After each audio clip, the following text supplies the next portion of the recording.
LSU beat Ole Miss. Whomst to thunk it? Well, us, because we picked them to win outright. 29-26 was the final.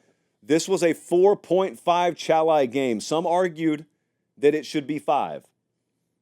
Start your own rating system is all I can tell you. It was bordering on it. This was a 4.5 Chalai Classic. It went to overtime. Here is a crazy, borderline mind-boggling stat. This is a paper shaker. LSU led for 0 seconds of this game, and they won. Always love when that happens, especially when it happens to coincide with us picking the winner, because it's like you have just whistled through 7 graveyards, and then you get to come out the wrought iron gate and say, what's the big deal? Told you, nothing's wrong. It all went as planned. 2023, LSU in this game against Ole Miss allowed 706 yards and 55 points. And let me tell you something. Last night, a lot of heroes. Blake Baker and his defensive staff get the credit from me. Brian Kelly knew that he had hired very poorly and staffed very poorly on that side of the ball. And whatever had to happen, whichever mechanisms it had to go through, the dump button got hit, and then they replenished with, I think, the best put-together defensive staff in the country.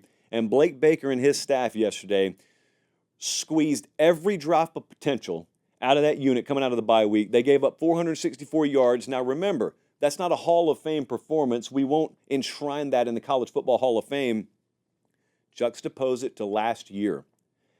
They had 6 sacks. They had an INT. They had a forced fumble. They forced a turnover on downs inside the red zone. That is the difference in having a high-level defensive staff. I mean, I like, if I hand out a game ball, I'm actually handing it to the defensive staff. They didn't play. They weren't on the field, and they'd certainly reject the game ball, or they'd hand it to some of their players, like, here's Zy Alexander, you take this.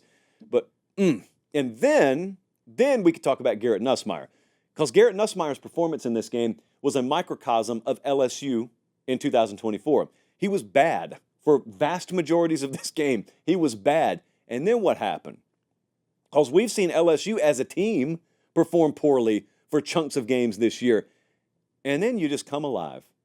And he had a 13-play, 75-yard drive to tie the game. There was a 4th and 6 converted. There was a 3rd and 10 converted. There was a 4th and 5 converted. And that OT throw that he made to Kyron Lacey, if you just watched that little portion of the game, what would you think? You would think, dude, can LSU win the national title? That's LSU. That's LSU. And that's why, until someone cuts the head off the snake, I'm not giving up on LSU this year. Because I know LSU has a good enough caliber of athlete down there. They got a good enough quarterback. They got a good enough coaching staff that if you cut the head off the snake, like if Arkansas beats them and someone else beats them, okay, then they're out of it. But until they're out of it, they're in it. What a groundbreaking statement that is, by the way. That's Meemaw logic. Did you see LSU rushing last night? Because I want to bring your attention to something. My friends over on the Go 24/7 board, 98% of whom I am very cordial and friendly with, are aware that someone came at us this past Thursday or Friday, and they said something along the lines of, Pate picked LSU to win the game, but it's obvious he hates us anyway. Because if there's one thing you need to know about me, it's I hate LSU. Yeah, so a little sarcasm dripping there, but I'll tell you what they took issue with. They took issue with a bunch of stuff I didn't say, but they took issue with me claiming that I didn't think LSU was going to run the ball well in this game, but they'd still win the game. They said, have you seen Caden Davis? Have you seen us running the ball lately? LSU running the ball last night. 24 carries, 84 yards. They got outrushed 180-84, and they still won. They won because it was a nightmarish scheduling spot for Ole Miss, and they won because they found a way to execute late throwing the football. And that's how it happened. It's just very unique, stylistic, matchup, that stuff, when it kind of comes together, these sorts of games can happen. How do you lead for no seconds but still win and then pound your fist afterwards making definitive statements? Well, this is how it would happen. Here's a padlock stat for you. Ole Miss had 5 red zone trips in this game. They came away with 13 total points. That'll lose you a football game. And credit LSU. Padlock stat number 2. Back-to-back padlock stats here. Ole Miss led the country in sacks coming into this game, 0. On 51 LSU dropbacks, 0 sacks. If no one else will clap, I'll clap. This is why you cannot lose to Kentucky. Because you had other games coming. You had Georgia down the line. You had this game, which was a nightmare, like I said, from a scheduling dynamic standpoint. You lost to Kentucky. It gave you no margin for error. And now you've lost to LSU. You got some more losable games coming up. And you probably will not achieve your preseason goals. And this Ole Miss team was put together to do one thing. And it was not to make the Tax Slayer Bowl. All due respect. We would gladly take them as a partner. But Ole Miss had no interest in rubbing brands with Tax Slayer this year in terms of bowl eligibility. So I've got concerns about where that team will go from here. Sure, I've got concerns. I had a buddy text me earlier today who I haven't answered yet. So I'm answering him on the show unprofessionally. Yeah, I've got concerns. They're gonna play Oklahoma. They're gonna go to Arkansas. They got Georgia. They got at Florida. They got Mississippi State, who put 31 on Georgia yesterday. And that's also the Egg Bowl, and it's on a Friday, and no one knows what happens in that game anyway. So, yeah, I'm concerned.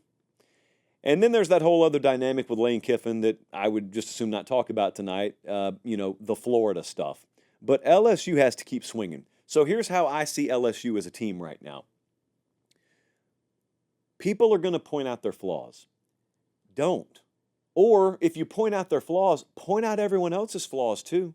LSU's got the 5th best odds to win the SEC right now. Would I pick them to win the SEC? No, I would not. I'd pick Texas to win the SEC. Haven't changed on that all year. Understand this, though. If you're going to point out LSU's flaws, everyone else has got them. So let's be honest about that. And if everyone else has got them, well, it's just about who can limit their flaws and maximize or leverage their strengths. Translation. Here's LSU football right now. LSU football is the blindfolded kid who walks in a dark room and he just starts swinging the pole. Immunity. There's a piñata somewhere in the room for LSU. And now, they don't have a ton of swings left, but they got some swings in them.